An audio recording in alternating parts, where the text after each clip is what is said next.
BN से मैं doctor Tanveer, और हमारे साथ हमारे मेहमान हैं जो कि कहाँ से आए हैं जी आप? अमृतसर से अमृतसर इंडिया से आए हैं जी। नाम सर आपका? सरवण से। सरमत सिंह। हाँ सरमत सिंह हमारे साथ हैं जी, इनसे थोड़ी बात करते हैं। करतारपुर में इस वक्त हम खड़े हैं जी। आप करतारपुर आए हैं, कैसा लगा आपको यहाँ? करतारपुर तो बहुत ਵਧੀਆ ਲੱਗਾ ਸਾਨੂੰ, बहुत प्यार मिला। मतलब आपके लिए ये राहदारी खोल दी गई है पाकिस्तान की तरफ से, बहुत कोई मुश्किलात तो नहीं आपको होती यहाँ? कोई मुश्किल नहीं आई, कोई मुश्किल नहीं, बहुत ਵਧੀਆ होया। तो यहाँ पे जो सहूलतें आपको दी जा रही हैं उससे मुतमिन आप? मैं बिल्कुल सही है। नहीं, अगर कोई है मसला तो बताएं हमें। कोई मसला नहीं, हम मीडिया के बंदे हैं, गवर्नमेंट तक पहुँचाएंगे आपकी बात। कोई मसला नहीं है।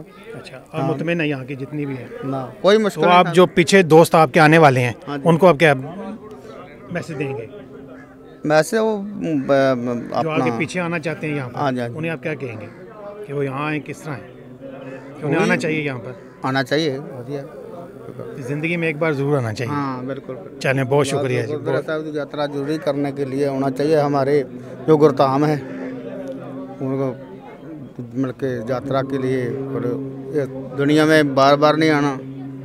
यानी ये अच्छा, सिख जो मज़हब है उसमें है ये कि वो ज़िंदगी में एक बार यहाँ ज़रूर आना चाहता है? हाँ, हर इंसान आना चाहता है। ये जरूरी नहीं सिख ही नहीं आना चाहता, हर इंसान आना चाहता है। हर मज़हब का जो है वो यहाँ पे आता हाँ है। जी। ठीक है, बहुत शुक्रिया जी, बहुत शुक्रिया।